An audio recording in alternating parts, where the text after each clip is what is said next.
Hey everybody, y'all know I love anime, and you know I love movies, and you know I love making top 10 lists, so I thought I'd just combine all three of them. Yeah, this is my top 10 favorite anime movies. This is Japanese anime. So anything basically Studio Ghibli, any Mamoru Hosoda movie, or any movie that was after an anime TV show, like Dragon Ball Z movie, Fullmetal Alchemist movie, any of those, any Japanese animation movies. I'm gonna make a top 10 of my personal favorites, and again, this is my opinion, and some of the ones that you might all love might not be on here, but we'll have fun with it. This is my top 10 favorite anime movies. And before our top 10, of course, I'll give my 5 honorable mentions. Those honorable mentions are Summer Wars, The Girl Who Leapt Through Time, Castle in the Sky, The Wind Rises, and Whisper of the Heart. Love those anime. Great anime. They just didn't make this list. There's a lot of good Japanese anime movies, and it was really hard to pick this top 10, but here we go. Starting with my number 10 is Dragon Ball Z Battle of the Gods. I love Dragon Ball Z. Dragon Ball Z is one of my favorite animes. Some people don't like it because it's a straight action-packed and it's got a lot of filler, but I love the show. And yeah, they made a few movies. Some of them I didn't mind. Some of the Android movies were okay. I didn't care for the brawly ones. I didn't mind the cooler movies. Those were pretty good too, but Battle of the Gods, this is actually a new one that just came out last year. Well, not last year in English, but 2013, I think, in Japan. But I loved this movie. It was so awesome. The animation is awesome, and the characters are back, and they're great, and actually, this is actually really comical. It's very, very funny, and they fight a villain, though, who's like the strongest villain in the DBZ universe, and you don't mess with this guy. And yeah, some things kind of don't add up, but I loved seeing these characters again. I loved seeing all my favorite characters, and I love seeing Vegeta actually be funny for once. Yeah, Vegeta's never funny, but yeah, my favorite character, he was awesome, and all my favorite characters were back, and it was fun to hang. Yeah, because I love Dragon Ball Z, and yeah, it was fun to see them all again, and the action is badass, the visuals are great, and it's actually one of my favorites. It's a new one, but I love it. Coming at number 9 is Aqueda. This is probably one of the oldest ones I have on here, and again, I can't spoil this movie because this movie is just amazing. It's mesmerizing to watch, and it's fantastic. It's about a bunch of high school biker students, and one of them gets actually mutated, and he actually suddenly turns into this creature, and his buddies have to actually try to stop him before he, like, destroys the fucking world and shit. And it is really disturbing. This is not a movie to show your kids. Like, Dragon Ball Z, you can at least show your... Like, I watched Dragon Ball Z when I was a kid, but this is strictly for adults. This is an adult movie, and it's very disturbing. It's a little frightening, and it's really gory at times, but I loved it. The design in this anime was fucking amazing. It was so good. Well designed. The voice acting was really, really, really good, and I was really invested in this movie. It had me on the edge of my seat the whole time. It's disturbing though, like I said. It's bleak, but it has a very, very good 3-act structure. It's a very structuralized anime. I say that a lot about movies, but this is a movie, and it's so good. It's good for not just like anime fans too, though. It's actually good for actually people who love good animation movies. And yeah, this movie's great. It's a gritty, disturbing, but beautiful, awesome movie. Check it out. Coming number 8 is the Cowboy Bebop movie.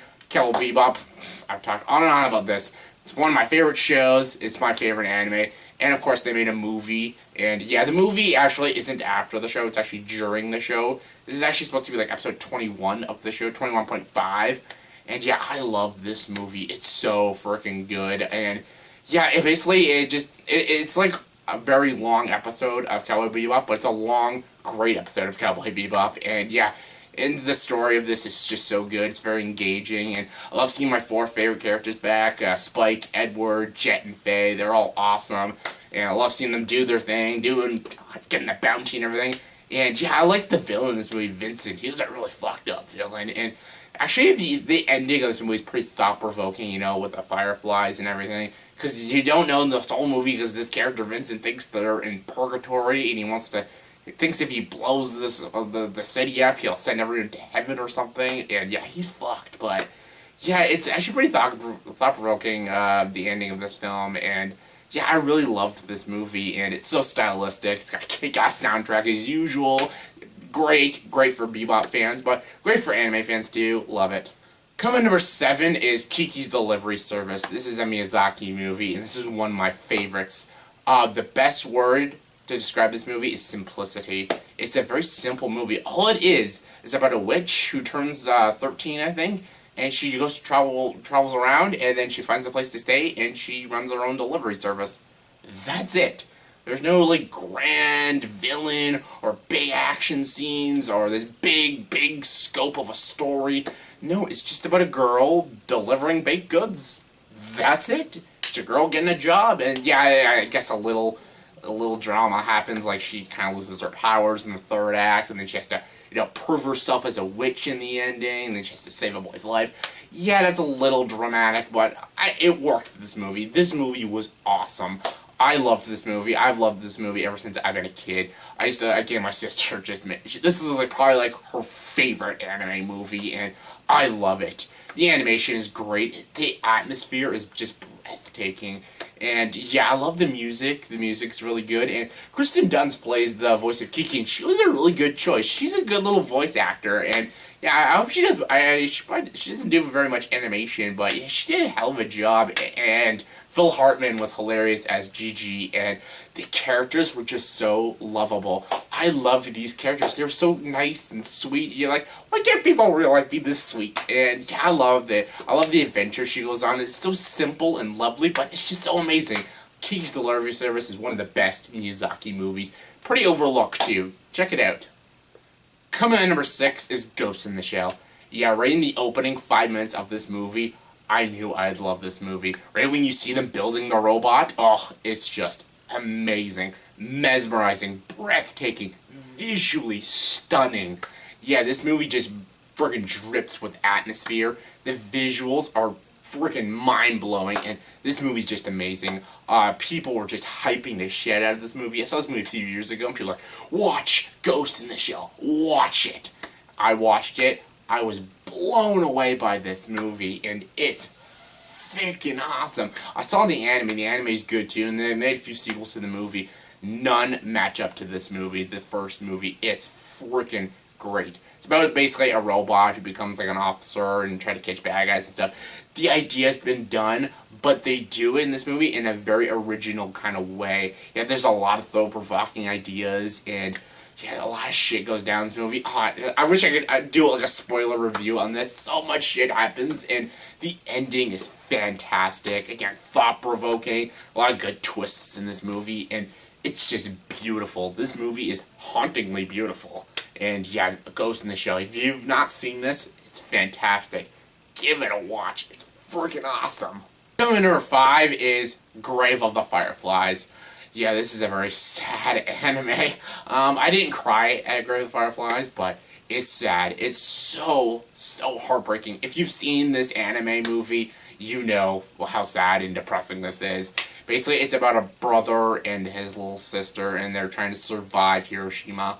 And yeah, the stuff they go through is a little hard to watch. This movie is very disturbing, and it's so sad to watch. And the ending just kind of breaks your heart. And oh, it's so good though. It's so good. The main character comes off as unlikable, but the choices he makes, you kind of understand him.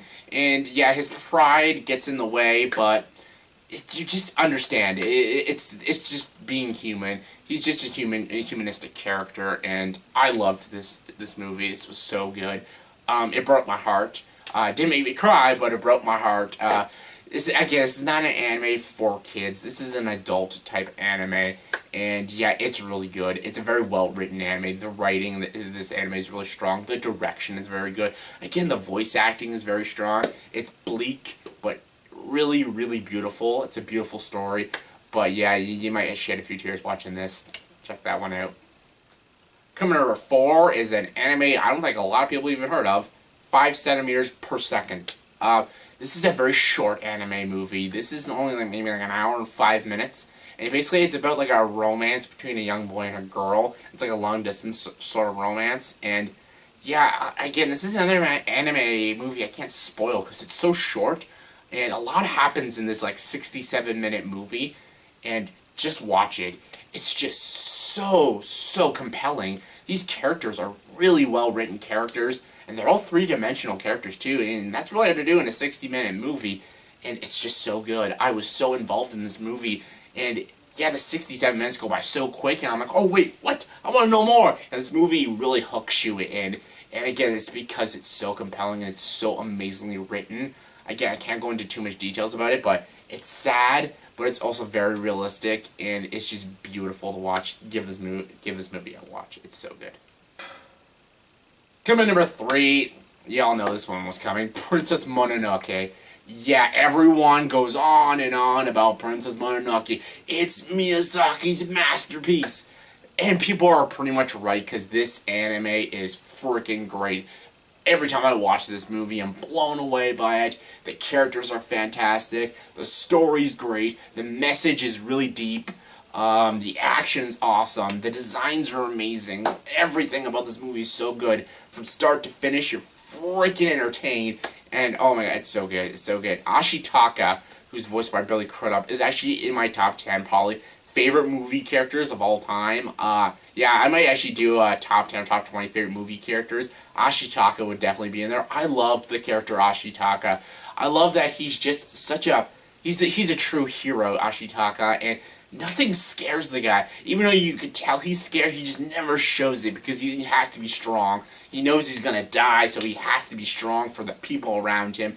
And yeah, all he wants to do is do the right thing. He's a genuinely good guy and a true hero, and I love Ashitaka. And Billy Crudup did a hell of a job voice acting him. Even Claire Danes did a really good job as Princess Mononoke. And Minnie Driver was really good. And yeah, she's pretty menacing, but again, I love that character, what is her name, Lady Kyoshi or something, and I love it because she's not really a villain. There's not really a true villain in this movie. They're all just pretty, like, there's some self